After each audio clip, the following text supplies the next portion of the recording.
ሰላም እንዴት አላችሁ? የኢትዮ ታይምስ ቤተሰቦች ለሰዓቱ የተመረጡ አዳዲስ መረጃዎችን ይዘንላችሁ ቀርበናል። ከመረጃዎቻችን መካከልም የትግራይ ጊዜያዊ አስተዳደር ፕሬዝዳንት አቶ ጌታቸው ረዳ እስካሁን ድረስ በጊዜያዊ አስተዳደሩ ፕሬዝዳንት ላይ የተደረገ ለውጥ እንደሌለ ገልጸዋል። እስካሁን ማህተሙ በእጄ ነው፣ የጊዜያዊ አስተዳደሩ ፕሬዝዳንትም እኔው ነኝ ሲሉ ነው አቶ ጌታቸው ረዳ የተናገሩት። አቶ ጌታቸው ረዳ ከአዲስ አበባ ሆነው ሪዮት ከተሰኘ የማህበራዊ ሚዲያ ፕሮግራም ጋር ቃለ ምልልስ አድርገዋል። ለቀረቡላቸው የተለያዩ ጥያቄዎች ምላሻቸውን ሰጥተዋል። ከባለፈው ሳምንት አንስቶ አዲስ አበባ የሚገኙት አቶ ጌታቸው ረዳ ትግራይ በነበሩበት ሰዓት ደስ የማይሉ ነገሮች እንደነበሩ ለአብነትም የሰራዊት እንቅስቃሴ እንዳለና ነገር ግን እሳቸው ለደህንነታቸው የሚያሰጋ ምልክት እንዳላዩ ተናግረዋል። አቶ ጌታቸው ረዳ ወደ አዲስ አበባ ለመምጣት መቀሌ አሉላ አባ ነጋ ኤርፖርት 10 ሰዓት ተኩል አካባቢ በሚሄዱበት ወቅት ግን እሳቸው የማያውቁት ኬላ በሰራዊት አባላት ተዘርግቶ መንገድም ተዘግቶባቸው እንዳስቆማቸው አጃቢዎቻቸውንም ጥያቄዎችን መጠየቃቸውን ጠቁመዋል። የኤርትራ መንግስት ራሱን ችሎ ወደ ሙሉ ጦርነት የመግባት ፍላጎትም አቅምም አለው ብዬ አላምንም ሲሉ አቶ ጌታቸው ረዳ ተናግረዋል። ይህ በእንዲህ እንዳለም የትግራይ ክልል ጊዜያዊ አስተዳደር እንደገና እንዲቋቋም ስምምነት ላይ መደረሱን መረጃዎች ወጥተዋል። ህወሓት ከሻዕቢያ ጋር እየሰራ ነው የሚለው ክስ ማስረጃ የማይቀርብበትና ሆን ተብሎ የቀረበ በመሆኑ አንቀበለውም፣ በዚህ መንገድ የሚገኝ የጥቅም ማዕቀፍም የለንም ሲል ደግሞ የህወሓት ምክትል ሊቀመንበርና ቃል አቀባይ የሆኑት አቶ አማኑኤል አሰፋ ተናግረዋል። ከነዚህ መረጃዎች በተጨማሪ በአገሪቱ ቅጽበታዊ አደጋ ሲከሰትና ከአቅም በላይ ሲሆን የአስቸኳይ ጊዜ ወጃ ስርዓትን ለመዘርጋትና ተግባራዊ ለማድረግ የሚያስችል ረቂቅ አዋጅ ለምክር ቤቱ መቅረቡን ከሰሞኑ የአየር ንብረት ለውጥን ተከትሎ ተከሰተ የተባለው የቀንድ ከብቶች በሽታ በጋሞ ዞን ጋርዳ ማርታ ወረዳ ብቻ በሁለት ቀናት ከ380 በላይ የቀንድ ከብቶች መሞታቸውን እንዲሁም ሌሎችን በዝርዝር የምንመለከታቸው መረጃዎች አካተናል። ቻናላችን ሰብስክራይብ በማድረግ የደወል ምልክቷን በመጫንና መረጃውም ለብዙዎች እንዲዳረስ ላይክ በማድረግ እስከ መጨረሻው አብራችሁን ቆዩ።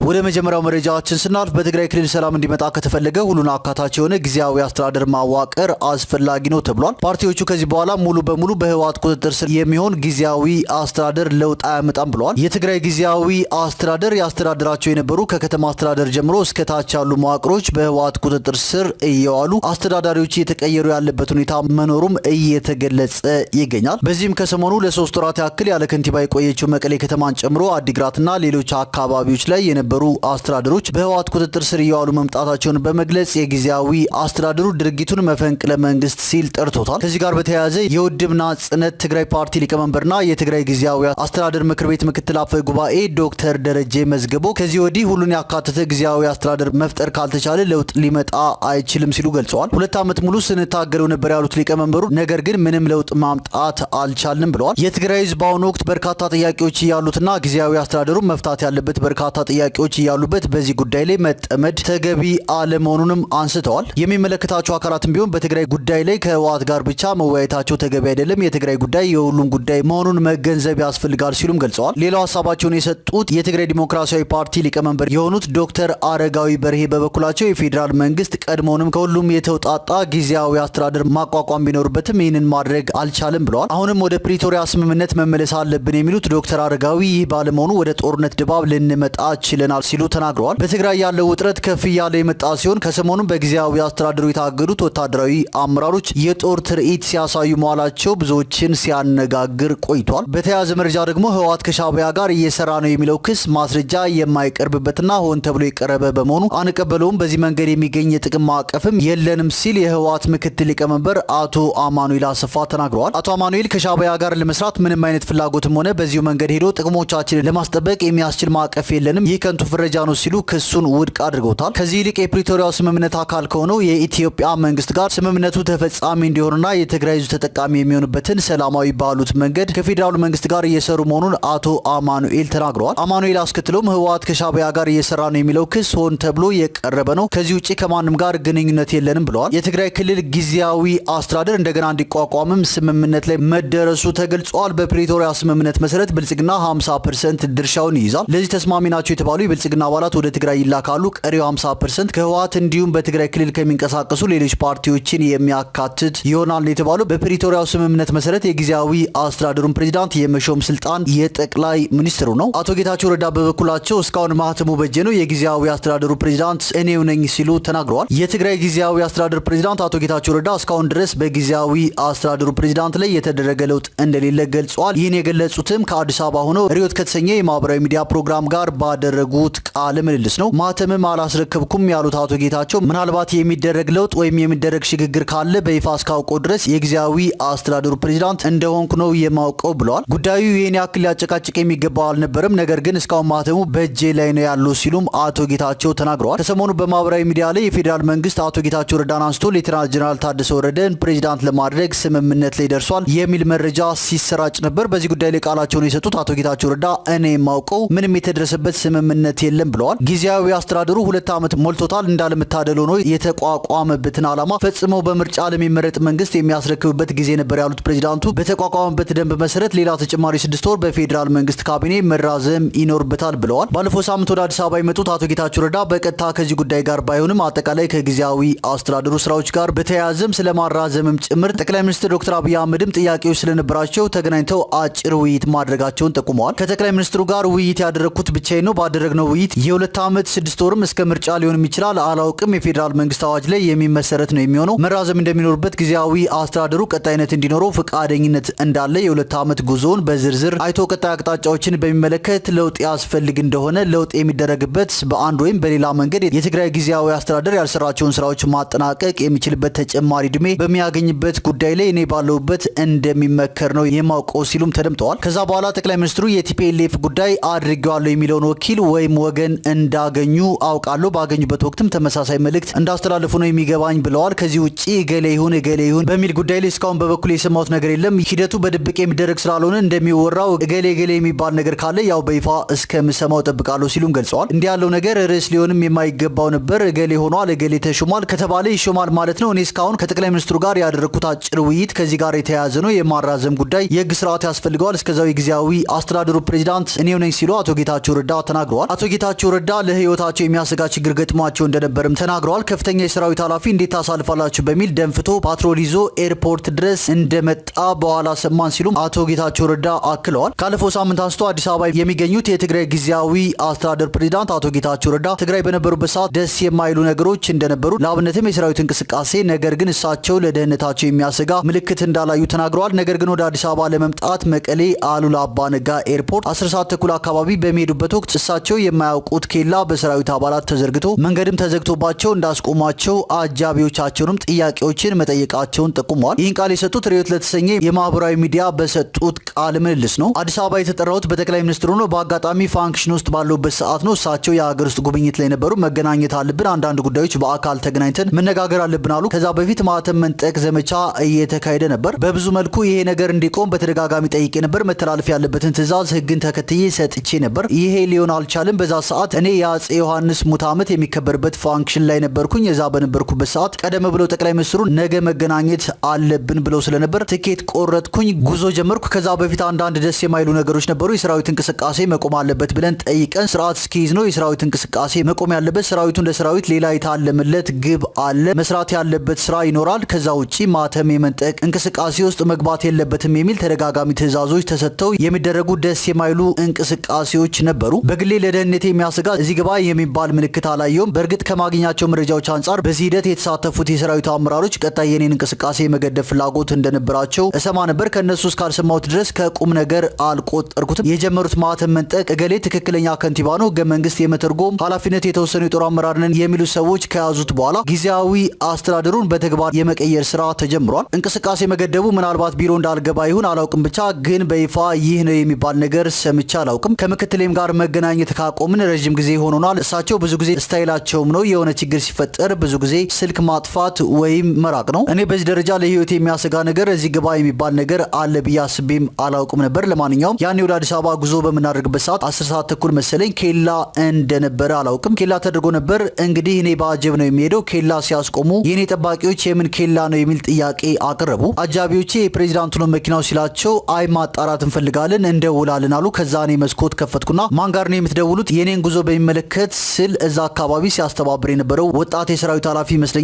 እኔን እንዳየ መከራከር አልፈለገም። መንገዱን ከፍተውልን ሄድን። ኤርፖርት ገባሁ። አውሮፕላን በምንሳፍርበት ሰዓት እዚህ ግባ የሚባል ምንም ነገር አልነበረም። አውሮፕላን ውስጥ ከገባን በኋላ የገባን ነገር ምንድነው የዛ አካባቢ ይሄን ኃላፊነት የወሰደ ከፍተኛ የሰራዊት ኃላፊ እንዴት ታሳልፋላችሁ በሚል ደንፍቶ ፓትሮል ይዞ ኤርፖርት ድረስ እንደመጣ በኋላ ሰማን። እኔም ምንም ኖቲስ አላደረኩም። ፓትሮል ይዞ መምጣት ብቻ ሳይሆን የፌዴራል ፖሊስ ለሚጠብቀው ኤርፖርት የፌዴራል ፖሊስን ጥሶ መግባት አይችልም ወይ? ወደ ግጭት ግጭት ይገባል፣ የኔም አጃቢዎች አሉ፣ ያኔ ወደ ግጭት ይገባል። ወደ ግጭት ከተገባ የሚፈጠረው ነገር እርግጠኛ መሆን አይቻልም። በቁጥር የኔ አጃቢዎች የሚበልጡ ይመስለኛል። የኔ ጠባቂዎች ደስ የማይል ነገር እየተፈጠረ እንደሆነ ገምተዋል። ነገር ግን መመለስና መሟገት አንችልም። ከዛ በኋላ አውሮፕላኑ ተነሳና ሄድን ሲሉ ነው አቶ ጌታቸው ረዳ የተናገሩት። አቶ ጌታቸው አስከትለውም አዲስ አበባ እንደገባን የነበረውን ሁኔታ ስናጣራ ኬላው ዝም ብሎ ተራ ኬላ እንዳልነበር፣ በነገራችን ላይ ምንም አይነት ኬላ መንግስት ሳያውቀው መቀመጥ አይችልም። እዛ አካባቢ ያሉ የጦር ኃላፊዎች ብቻቸውን ያደረጉት አልነበረም። ከበላይ በተሰጠ ትዕዛዝ ነው ኬላ የተደረገው። ያ ፓትሮል ይዞ የመጣው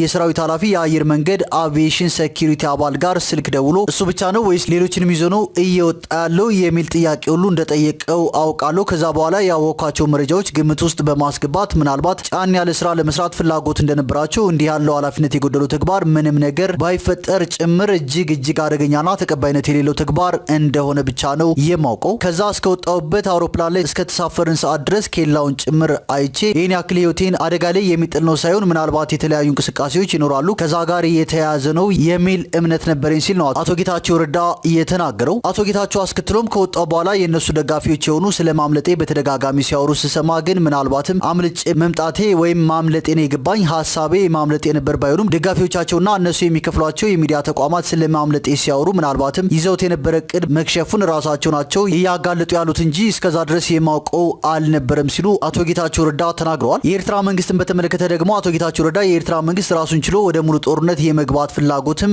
አቅምም አለው ብዬ አላምንም ሲሉ ተናግረዋል። ጊዜያዊ መስተዳድሩ ባሳለፍነው ሳምንት አዲስ አበባ በመገኘት በሰጡት መግለጫ ላይ የፌዴራል መንግስት ዝም ብሎ መመልከት የለበትም የሚል ሀሳብ ማንሳታቸውም ይታወሳል። ለዚህም በሰጡት ማብራሪያ በአሁኑ ሰዓት ትግራይ ውስጥ በፖለቲካ ኃይሎች መካከል የተፈጠረውን ልዩነት በሚመለከት እንዲዳኝ ሳይሆን በውስጥ ያለውን ችግር ከማባባስ ረገድ ተጋብዘውም ሳይጋበዙ የሚመጡ የውጭ ወገኖችን አደብ ከማስገዛት አንጻር መሆኑን አንስተዋል። ከ5 ወራት በፊት በኢትዮጵያና በኤርትራ ድንበር መካከል ያሉትን አካባቢዎች መቆጣጠር ያለበት ኃይል በተግባር የለም ብሏል። በፕሪቶሪያው ስምምነት መሰረት በትግራይ ውስጥ ያሉ ከመከላከያ ውጪ የተያዙ አካባቢዎችን ነጻ የማውጣት ግዴታ አለበት። በእኔ እምነት በአሁኑ ሰዓት የኤርትራ መንግስት ወይም ሰራዊት ወደ ሙሉ ጦርነት ራሱን ችሎ የመግባት አቅምም ፍላጎትም አለው ብዬ አላምንም። ነገር ግን መከላከያ ሶስተኛ ወገን የሚጋበዝበትን መንገድ ማስቆም አለበት በሚል እሳቤ ያነሱ መሆናቸውን ጠቅሰዋል። አቶ ጌታቸው ባለፉት 7 ወራት ውስጥ ለጸጥታ ኃይሎች 8 ቢሊዮን ብር ደሞዝ መክፈላቸውንም ተናግረዋል። የፌዴራል መንግስት በተያዘው በጀት ዓመት ለትግራይ ክልል ዓመታዊ በጀት የመደበው 13 ቢሊዮን ብር መሆኑም ይታወሳል። ወደ ቀጣዩ መረጃችን ስናልፍ ከሰሞኑ የአየር ንብረት ለውጥን ተከትሎ ተከሰተ የተባለው የቀንድ ከብቶች በሽታ በጋሞ ዞን ጋርዳ ማርታ ወረዳ ብቻ በ2 ቀናት ከ380 በላይ የቀንድ ከብቶች መሞታቸው ተገልጿል። ዛሬ ታዲያ የደቡብ ኢትዮጵያ ክልል ግብርና ምክትል ቢሮ ኃላፊና የእንስሳት ጤናና ግብዓት አቅርቦት ዘርፍ ኃላፊ ዶክተር አዲሱ ዮብ ከብቶቹ የሚጠጧቸው የጋራ የውሃ ቦታዎች ለበሽታው ስርጭት ዋነኛ መንስኤ ሊሆን እንደሚችል ይገመታል ሲሉ ተናግረዋል። የክልሉ ምክትል ቢሮ ኃላፊ የፌዴራልና የክልሉ ተጠሪ ተቋማት ለጉዳዩ ትልቅ ትኩረት በመስጠት በመድኃኒት አቅርቦትና ተያያዥ የጥንቃቄ ስራዎች ከሶስቱም ዞኖችና ወረዳ መዋቅሮች ጋር በቅንጅት እየሰሩ መሆኑንም ገልጸዋል። አስቀድሞ በሽታው በተከሰተበት የጋርዳ ማርታ ወረዳ የሞቱ ከብቶች ቁጥርም 655 መድረሱን ተናግረዋል። ከዚህ ቀደም የበሽታውን ምንነት በተመለከተ በዘርፉ ባለሙያዎች ቦቪን ፓስትሮሎሲስ ተብሎ ተገልጾ የነበረ ቢሆንም ዶክተር አዲሱ ዮብ በጅንካና ሶዶ የምርምር ማዕከል ተጨማሪ ምርመራ እየተደረገ ነው ሲሉ ተናግረዋል። ወደ ቀጣዩ መረጃችን ስናልፍ በአገሪቱ ቅጽበታዊ አደጋ ሲከሰትና ከአቅም በላይ ሲሆን የአስቸኳይ ጊዜ እወጃ ስርዓት ለመዘርጋትና ተግባራዊ ለማድረግ የሚያስችል ረቂቅ አዋጅ ለምክር ቤቱ ቀርቧል። የሕዝብ ተወካዮች ምክር ቤት ዛሬ ባካሄደው 20ኛ መደበኛ ስብሰባው የቀረበው የኢትዮጵያ የአደጋ ስጋት ስራ አመራር ረቂቅ አዋጅ የሚል መጠሪያ ያለው ሲሆን ከአስቸኳይ ጊዜ እወጃ ስርዓት ከመዘርጋትና ተግባራዊ ከማድረግ በተጨማሪ ተግባራትን ያቀፈ ነው ተብሏል። የሰብአዊ ድጋፍ፣ የዘላቂ ልማትና የሰላም ግንባታ እቅዶችን ለማስተሳሰር የሚያስችል የተሟላ የህግ ማዕቀፍ ለመዘርጋት እንዲያስችል የተዘጋጀ ረቂቅ አዋጅ መሆኑ ተገልጿል በሚል ድምጽ ለቋሚ ኮሚቴውም ለዝርዝር እይታ ተልኳል። የአደጋ ስጋት ስራ አመራር የቅድመ አደጋ፣ የአደጋ ወቅትና ድህረ አደጋ ተግባራትን ውጤታማ ለማድረግ የፌዴራልና የክልል አስተዳደር ተቋማት የውስጥ አቅም ለመገንባት ያስችላልም ተብሏል። ረቂቅ አዋጁ የኢትዮጵያ የአደጋ ስጋት ስራ አመራር ኮሚሽን ምክር ቤት መቋቋምን የተመለከቱ ድንጋጌዎችና ስለ ኮሚሽኑ ተግባርና ኃላፊነት፣ የምክር ቤቱ ስልጣንና ተግባራት ዝርዝር መረጃ መያዙም ተጠቁሟል። ስለ ፌዴራል መሪ ዘርፍ ተቋማትና የክልል መንግስታት ተግባርና ኃላፊነት፣ ስለ አደጋ ተጋላጮችና ተጎጂዎች መብትና ግዴታ ድንጋጌዎች መካተታቸውም ታውቋል። ወደ ቀጣዩ መረጃችን ስናልፍ የዓለም ጤና ድርጅት USAID ድጋፍ መቋረጡን ተከትሎ ቢያንስ 8 ሀገራት የኤችአይቪ መድኃኒት እጥረት ውስጥ ሊገቡ ይችላሉ ብሏል። USAID በትራምፕ አስተዳደር ውሳኔ መሰረት አብዛኛውን ስራው እንዲቋረጥ መደረጉን ተከትሎ በ8 ሀገራት የነበረው የኤችአይቪ መድኃኒት አቅርቦት አደጋ ላይ ጥሎታል የተባለ ሲሆን ነገሩ በአፋጣኝ እልባት ካላገኘ በሀገሪቱ የመድኃኒቱ አቅርቦት ሙሉ በሙሉ ሊጠፋ ይችላል ሲል የዓለም የጤና ድርጅት አስጠንቅቋል። ድርጅቱ እንደ ሄይቲ፣ ኬንያ፣ ሌሴቶ፣ ደቡብ ሱዳን፣ ቡርኪና ፋሶ፣ ማሊ፣ ናይጄሪያና ዩክሬን ያሉ ሀገራት በቀጣዮቹ ወራት በእጃቸው ላይ ያለውን የኤችአይቪ መድኃኒት እንደሚያልቅም ገልጿል። አክሎም ይህ መስተጓጎል ላለፉት 20 ዓመታት በኤችአይቪ ላይ የተሰራውን ስራ ወደ ኋላ የሚመልስ ነው ሲሉ የድርጅቱ ዳይሬክተር ጀነራል ዶክተር ቴዎድሮስ አድሃኖም ተደምጠዋል። ዳይሬክተሩ ለመገናኛ ብዙሃን በሰጡት ማብራሪያ ይህ መስተጓጎል በዓለም አቀፍ ደረጃ አዳዲስ 10 ሚሊዮን የቫይረሱ ተጠቂዎችና ወደ 3 ሚሊዮን የሚጠጉ በቫይረሱ ሳቢያ የሚሞቱ ሰዎች ይኖራሉ ብለዋል። ከዚህ ባሻገር የትራምፕ አስተዳደር ውሳኔ ኤችአይቪ፣ ፖሊዮ፣ ወባና ቲቢ የመሳሰሉ በሽታዎችን ለመከላከል የሚደረጉ ጥረቶችን የሚያስተጓጉል ነው ተብሎለታል። የዓለም ጤና ድርጅት ዳይሬክተር ጀነራሉ ዶክተር ቴዎድሮስ አድሃኖም አክለውም አሜሪካ ቀጥተኛ የሆኑ ገንዘባዊ ድጋፎች ለማቋረጥ ከወሰነች ሰብአዊና ስርዓት ባለው መንገድ አገራቱ ሌላ አማራጭ የመፍትሄ መንገድ የሚያገኙበትን እድል የማመቻቸት ግዴታ አለባትም ብለዋል። ከዚህ በተጨማሪ የድጋፍ መቋረጡ በአፍጋኒስታን ከሚደረጉ የሰብአዊ ድጋፍና የጤና ነክ ስራዎች 80 በመቶዎቹ እንዲቋረጡ እንደሚያስገድድ የተገለጸ ሲሆን እንደ ኢሮፓያን አቆጣጠር እስከ መጋቢት 4 ቀን ድረስ ባለው መረጃ መሰረት በዓለም አቀፍ ደረጃ 167 የጤና ተቋማት የተዘጉ ሲሆን አስቸኳይና አፋጣኝ የመፍትሄ እርምጃ ካልተወሰደም እስከ ሰኔ ድረስ ባለው ጊዜ ከ220 በላይ የጤና ተቋማት መዘጋታቸው አይቀሬ መሆኑም ተነግሯል።